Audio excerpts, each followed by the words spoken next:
പിതാവിൻ്റെയും പുത്രൻ്റെയും പരിശുദ്ധാത്മാവിൻ്റെയും നാമത്തിൽ ആമേൻ. പ്രിയപ്പെട്ടവരെ, ഇന്ന് മെയ് 7-ാം തീയതി വ്യാഴാഴ്ച. അമ്മേ പരിശുദ്ധ അമ്മേ, അമ്മേ പരിശുദ്ധമേ, ദൈവമാതാവേ, കൃപാസനത്തിലൂടെ ഞങ്ങളുടെ ദേശത്തിനും അമ്മ മധ്യസ്ഥം തേടി തന്ന എല്ലാ അനുഗ്രഹങ്ങൾക്കും കൃപകൾക്കും ഞങ്ങളിപ്പോൾ ഹൃദയം നിറഞ്ഞ നന്ദി പറയുന്നു. അമ്മേ പരിശുദ്ധമേ, ദൈവമാതാവേ, 2004 ഡിസംബർ 7-ാം തീയതി ഉച്ചകഴിഞ്ഞ് 2:30 കൃപാസനത്തിൽ സംഭവിച്ച അമ്മയുടെ പ്രത്യക്ഷപ്പെടലിനെ കുറിച്ച് തിരുസഭയ്ക്ക് സമർപ്പിച്ചിരിക്കുന്ന പഠനരേഖകളുടെ മേൽ സഭാത്മകമായ പഠനം ആരംഭിക്കുവാൻ ഞങ്ങൾ പ്രാർത്ഥിക്കുന്നു. അമ്മേ പരിശുദ്ധമേ, ഭൂസ്വർലോകങ്ങളുടെ രാജ്ഞിയായ അങ്ങേയ്ക്ക് ഭൗമസംരക്ഷണത്തിനായി പ്രപഞ്ചപ്രകൃതിയെ തന്നെ തിരുസഭ പ്രതിഷ്ഠിക്കുവാൻ ഈ പ്രത്യക്ഷീകരണം വഴി ഇടയാക്കണമേ. പരിശുദ്ധമേ, ജപമാല മാതാവേ, സകല കൃപാസനം പ്രാർത്ഥനയോടും ചേർത്ത് ഞങ്ങളിപ്പോൾ പ്രാർത്ഥിക്കുന്ന ഈ കുടുംബത്തിന്റെ പ്രത്യേക നിയോഗം പറ മക്കളെ.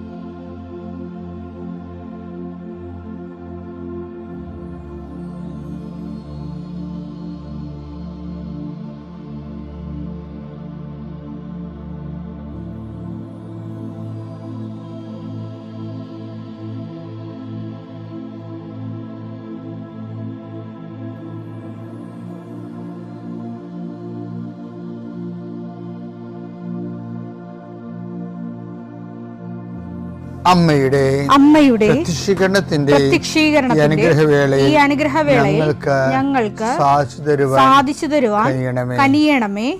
ആമേൻ. വിശ്വാസ പ്രമാണം. സർവശക്തനായ പിതാവും ആകാശത്തിന്റെയും ഭൂമിയുടെയും സൃഷ്ടാവുമായ ദൈവത്തിൽ ഞാൻ വിശ്വസിക്കുന്നു. അവിടുത്തെ ഏകപുത്രനും ഞങ്ങളുടെ കർത്താവുമായ ഈശോമിശിഹായിലും ഞാൻ വിശ്വസിക്കുന്നു.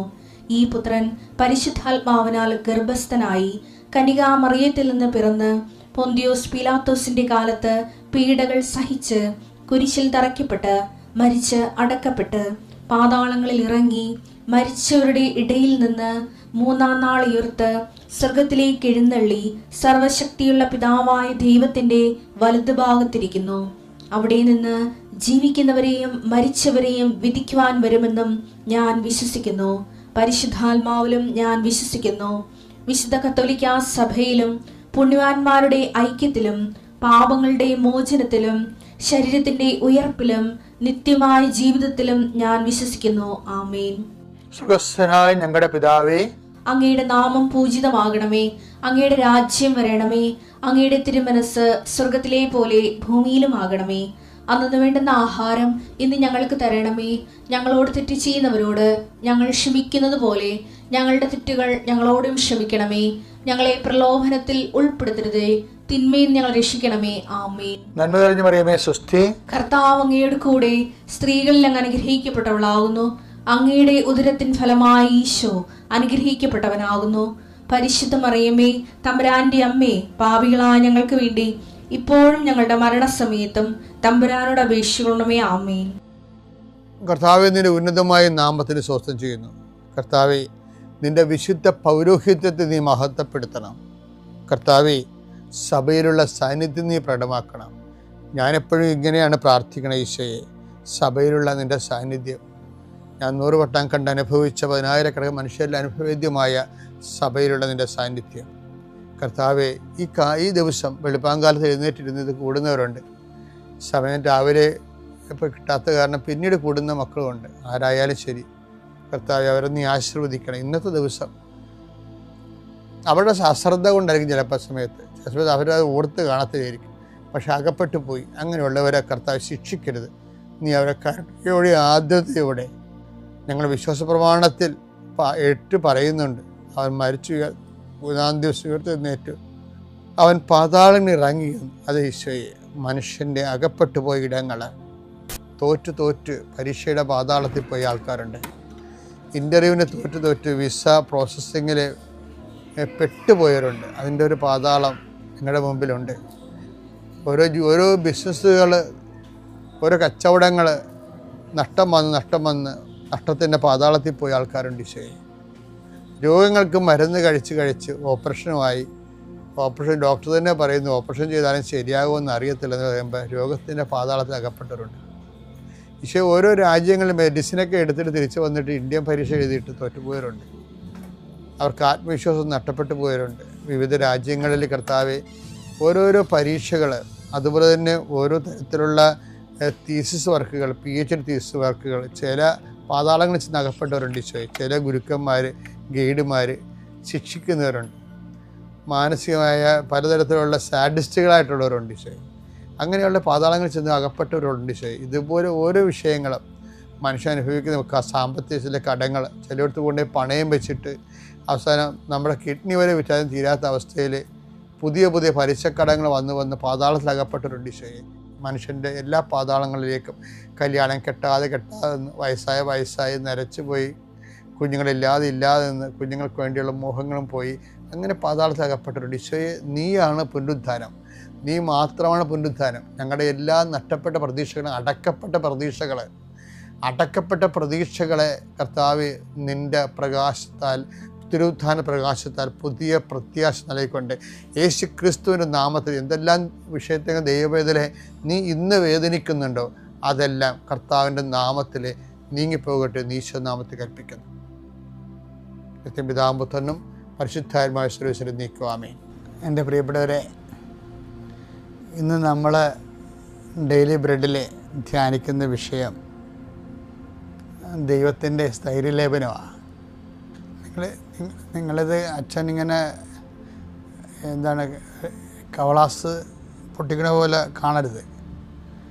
മറിച്ച് നമുക്ക് സ്ഥൈര്യലേപനം ഉണ്ടല്ലേ, ക്രിസ്ത്യൻസിനെ വിശ്വാസത്തിൽ സ്ഥിരപ്പെടുക, ക്രിസ്തുവിന് സാക്ഷ്യം വഹിക്കുന്നതിൽ സ്ഥിരപ്പെടുക, അതിന് പരിശുദ്ധാത്മാവിൻ്റെ നിറവ് വാങ്ങിക്കുക. നമ്മൾ പെന്തക്കോസ്ത ദിവസത്തിലേക്ക് ധ്യാനപൂർവ്വം സഞ്ചരിക്കുകയാണ് സഭ. ഞാനിന്ന് തിരിച്ചു പറയണത് ദൈവത്തിൻ്റെ സ്ഥൈര്യലേപനത്തെക്കുറിച്ചാണ്. അപ്പോൾ നിങ്ങളൊക്കെ നമുക്കല്ലേ സ്ഥൈര്യലേപനം, ദൈവത്തിന് എങ്ങനെ സ്ഥൈര്യലേപനം ചെയ്യണം എന്ന് വെച്ചാൽ ദൈവം നമ്മളെക്കുറിച്ചുള്ള വിശ്വാസത്തിൽ സ്ഥിരപ്പെട്ടവനായിരിക്കണം. അത് നമ്മൾ സ്ഥിരപ്പെടുന്നതിനേക്കാളും 1000 മടങ്ങ് പ്രയാസമുള്ള കാര്യമാണ്. അങ്ങനെ ഇപ്പം നമ്മളെക്കുറിച്ച് ദൈവം നമ്മളോടുള്ള വിശ്വാസത്തിൽ, അല്ലെങ്കിൽ നമ്മൾ വിശ്വസിക്കാൻ കൊള്ളാവുന്ന ആളാണെന്നുള്ള കാര്യത്തിൽ ദൈവം സ്ഥിരപ്പെട്ടവനായിരിക്കണം. അല്ലെങ്കിൽ നമ്മൾ ജന്മം മൊത്തം തലകുത്തി നടന്ന് കസരത്ത് കാണിച്ചിട്ടും ഒരു മീഡിയം വളർച്ചയെ ഉണ്ടാകത്തുള്ളൂ.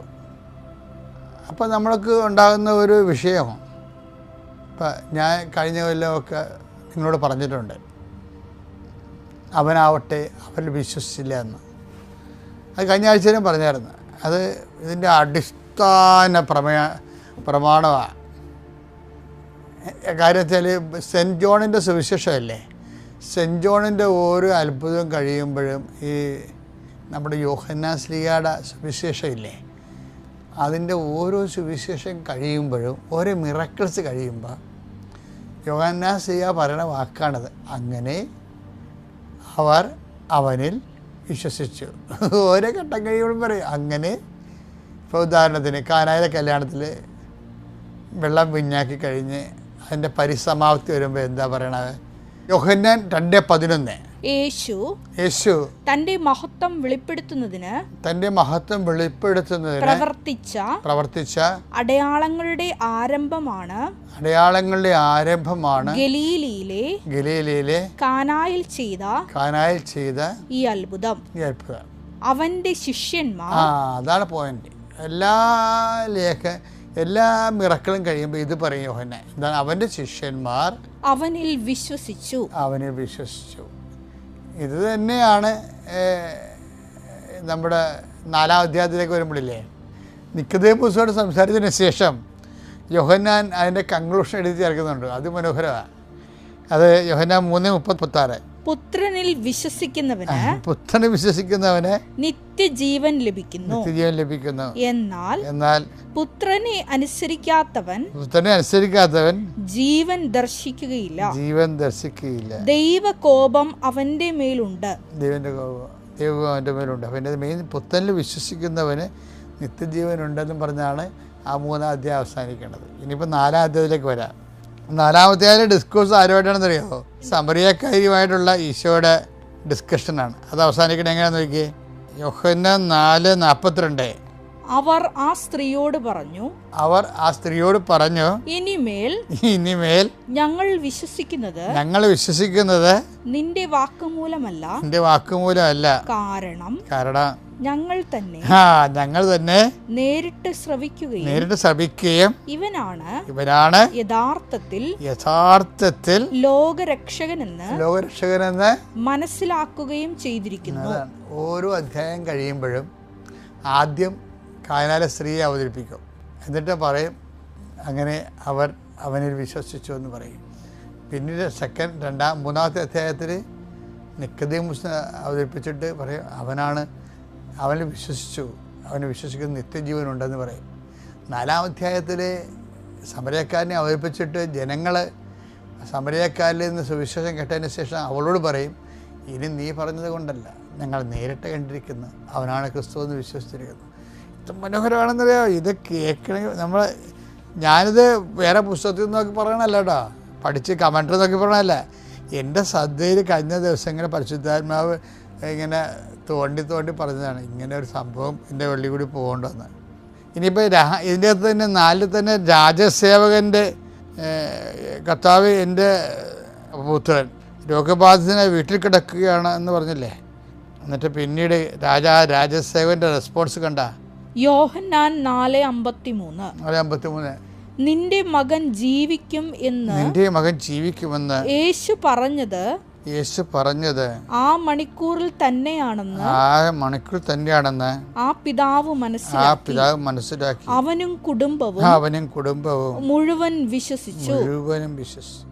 ഇതിൻ്റെ ഇടയ്ക്ക് ഈ 4 അധ്യായങ്ങളിൽ ഇങ്ങനെ പറയുന്നു. ഇനി അങ്ങനെ തുടർച്ചയായിട്ട് പറയേണ്ടത് അങ്ങനെ അവനിൽ വിശ്വസിച്ചു എന്ന്. ഓരോ അധ്യായം എഴുതണം എന്തിനാണെന്ന് ചോദിച്ചു കഴിഞ്ഞാൽ ജനങ്ങൾ ഈശോയിൽ വിശ്വസിച്ചു എന്ന്, ഈശോ മനുഷ്യരാശിക്ക് വിശ്വസിച്ച് രക്ഷപ്പെടാനുള്ള ദൈവത്തിൻ്റെ ഏക പദ്ധതിയാണെന്നുള്ളതാണ് യോഹന്നാൻ പറയണത്. അപ്പോൾ യോഹന്നാൻ പറയുന്നതിൻ്റെ കൂട്ടത്തിൽ ഒരിക്കലും യോഹന്നാൻ പറയും, ഇതിൻ്റെ ഇടയ്ക്ക് പറയവേ കർത്താവിന് അവരെല്ലാം വിശ്വസിക്കുന്നുണ്ട്, പക്ഷെ ഒരു കുഴപ്പമുണ്ട്, അവനാവട്ടെ അവരിൽ വിശ്വസിച്ചില്ലെന്നും പറയും. അതാണ് വിഷയം. അതെന്ത് രസമാണെന്ന് കേൾക്കാൻ. യോഹന്നാൻ 2:24 യേശു ആകട്ടെ അവരെ വിശ്വസിച്ചില്ല, കാരണം അവൻ അവരെയെല്ലാം അറിഞ്ഞിരിക്കുന്നു. മനുഷ്യനെ കുറിച്ച് ആരുടെയും സാക്ഷ്യം അവന് ആവശ്യമായിരുന്നില്ല. മനുഷ്യനിലുള്ളത് എന്താണെന്ന് അവൻ വ്യക്തമായി അറിഞ്ഞിരുന്നു. എന്തൊരു തട്ടാണെന്ന് നോക്കി, അവൻ വ്യക്തമായി അറിഞ്ഞിരുന്നെന്ന്. അപ്പം ആരൊക്കെ ഇനി റെക്കമെൻഡ് ചെയ്യാനൊന്നും പറ്റത്തില്ല. ഇതൊരു വല്ലാത്തൊരു വിഷയമാണ് കേട്ടോ. ദൈവതിരുസന്നിധി സ്വീകാര്യനല്ലാത്ത ഒരു വ്യക്തിക്കും വേറൊരാളുടെ രോഗത്തിന് വേണ്ടി പ്രാർത്ഥിക്കാനോ അവൻ്റെ ജീവിത തടസ്സങ്ങളെ പരിഹരിക്കാനോ ഒന്നും പറ്റത്തില്ല. കാര്യം മനുഷ്യൻ ഉള്ളത് എന്താണെന്ന് അവൻ അറിഞ്ഞിരുന്നെന്ന്. അവനെ റെക്കമെൻഡ് ചെയ്യാൻ പറ്റത്തില്ല. നമ്മളൊരാളെ റെക്കമെൻഡ് ചെയ്യുമ്പോൾ തന്നെ ദൈവം അവനറിയുന്നില്ലേ. മധ്യസ്ഥ പ്രാർത്ഥനയ്ക്ക് കൂടുതൽ റിസ്ക് വേണമെന്നാണ് അർത്ഥം. വഴിയെ പോണവനും വായി നോക്കിക്കും മധ്യസ്ഥ പ്രാർത്ഥന നടക്കത്തില്ലെന്ന് അർത്ഥം. അതിന് വണ്ടി ചെക്ക് നമ്മൾ എഴുതത്തില്ലേ. ഇപ്പം നമ്മൾ ചെക്ക് എഴുതി കൊടുക്കുമ്പോൾ ഉടനെ ചോദിക്കത്തില്ല എന്താ വണ്ടിയാണെന്ന് ചോദിക്കുക. ഞാൻ ചില സ്ഥലത്തവർക്ക് നമ്മുടെ ഈ പ്രാർത്ഥനകൾ പലതും വണ്ടി ചെക്കായി പോകുന്നുണ്ട്. എന്താ കാര്യം? ബാങ്കിൽ പണമില്ലെങ്കിൽ സാധനം മുടങ്ങും. നമ്മളൊരാളിന് ഇപ്പം നിങ്ങളുടെ മകന് വേണ്ടി പ്രാർത്ഥിച്ച്, മകൾക്ക് വേണ്ടി പ്രാർത്ഥിച്ച്, നിങ്ങൾക്ക് പ്രാർത്ഥിക്കാനേ പറ്റത്തുള്ളൂ. ആദ്യം തിരക്കേണ്ടത് നിങ്ങളുടെ നിങ്ങളുടെ അക്കൗണ്ടിലെ ഡെപ്പോസിറ്റ് ഉണ്ടോയെന്ന് നോക്കണം. ഈ ഉടമ്പടി ഇങ്ങനെ നിന്ന് കത്തണത് എന്തുകൊണ്ടാണ്? ഉടമ്പടി അടിക്കടി ഡെപ്പോസിറ്റ് അല്ലേ. ഓരോ പ്രേക്ഷിത പ്രവർത്തനങ്ങളിലൂടെയും ഓരോ ഉപപ്രവർത്തനങ്ങളിലൂടെയും ഓരോ വിശ്വാസ കൈമാറ്റ പ്രവർത്തനങ്ങളിലൂടെയും നമ്മുടെ ആസ്തി കൂടിക്കൊണ്ടിരിക്കുകയല്ലേ. അപ്പം പിന്നെ നമ്മൾ ചെക്ക് എഴുതിയാൽ പിന്നെ എങ്ങനെ മടങ്ങത്തില്ല. ഉടമ്പടിക്കാർക്ക് ആർക്ക് വേണമെങ്കിലും പ്രാർത്ഥിക്കാം. അത് ഭയങ്കര സീരിയസ് ആയിട്ടുള്ള വിഷയമാണ്, നമുക്ക് പിന്നീട് കാണാതെ. അപ്പം അതുകൊണ്ട് ചെക്ക് ആർക്കെങ്കിലും വേണ്ടി പ്രാർത്ഥിക്കുന്നുണ്ടെങ്കിൽ ആ ചെക്ക് മടങ്ങത്തിൽ നിങ്ങൾ ഉറപ്പ് വരുത്തണം. എന്നുവെച്ചാൽ കർത്താവിൻ്റെ കയ്യിൽ നിങ്ങൾക്ക് നിക്ഷേപങ്ങൾ ഉണ്ടാകണം. സ്വർഗത്തിൽ നിങ്ങൾക്ക് നിക്ഷേപം കരുതി വെക്കുവിൻ. മത്തായിയുടെ സുവിശേഷം 6:19-20. ഭൂമിയിൽ നിക്ഷേപം കരുതി വെക്കരുത്, തുരുമ്പും കീടങ്ങളും അവ നശിപ്പിക്കും, കള്ളന്മാർ തുരന്നു മോഷ്ടിക്കും. എന്നാൽ സ്വർഗത്തിൽ നിങ്ങൾക്കായി നിക്ഷേപങ്ങൾ കരുതി വെക്കുക. സ്വർഗത്തിൽ നിങ്ങൾക്കായി നിക്ഷേപം കരുതി വെക്കാൻ പറയുമ്പോൾ അങ്ങനെ ഒരു സാധ്യത ഉണ്ടെന്ന് മനസ്സിലായില്ലേ? ആ സാധ്യതയാണ് ഉടമ്പടിയിൽ വലിയ സൽപ്രവർത്തികൾ നിക്ഷേപമായി മാറിക്കൊണ്ടിരിക്കുന്നത്. അപ്പോൾ ഉടമ്പടിക്കാർക്ക് വേറെ, അതുകൊണ്ടാണ് ഉടമ്പടിയുടെ പ്രേക്ഷിതർ അവർ കൊണ്ടുവന്ന ആൾക്കാർക്ക് വേണ്ടി പ്രാർത്ഥിക്കുമ്പോൾ അത് നിന്ന് ഭരിക്കാൻ കണ്ടിട്ടില്ല. അവർ സാക്ഷ്യം പറയില്ല, ഈ ചേച്ചിയാണ് ഞങ്ങളെ കൊണ്ടുവന്നത്, ചേച്ചി ഞങ്ങൾക്ക് വേണ്ടി നിരന്തരം പ്രാർത്ഥിക്കുന്നുണ്ട്, ആ ചേച്ചിയുടെ പ്രാർത്ഥനയാണ് കർത്താവ് ഞങ്ങളുടെ പ്രാർത്ഥന കേട്ടെന്ന്. അത് അപ്പോൾ കാര്യം അവർക്ക് വണ്ടിച്ചക്കല്ല, അവർക്ക് നല്ല ആസ്തിഭദ്രതയുണ്ട് കർത്താവിൻ്റെ തിരുസന്നിധിയിൽ. നമ്മളിപ്പോൾ തുടങ്ങിയത് സ്ഥലത്ത് വെച്ച് അവസാനിപ്പിക്കുകയാണ്. ദൈവത്തിൻ്റെ സ്ഥൈര്യലേപനം എന്ന് വെച്ച് കഴിഞ്ഞാൽ എന്താണ്? ദൈവം അവനാവട്ടെ അവർ വിശ്വസിച്ചില്ല, കാരണം മനുഷ്യമുള്ളത് എന്തെന്ന് അവന് അറിയാമായിരുന്നു. ഏറ്റവും വലിയ പ്രധാനപ്പെട്ടത് എന്താണ്? ദൈവം നമ്മളെ വിശ്വാസത്തിലെടുക്കണം, ദൈവം നമ്മളെ വിശ്വസിക്കണം. അതാണ് ദൈവത്തിൻ്റെ സ്ഥൈര്യം. അവനെക്കുറിച്ച് നമ്മുടെ വിശ്വാസത്തെക്കുറിച്ച് ദൈവത്തിന് സ്ഥൈര്യം ഉണ്ടാകണം. പിതാവിൻ്റെയും പുത്രൻ്റെയും പരിശുദ്ധാത്മാവിൻ്റെയും നാമത്തിൽ.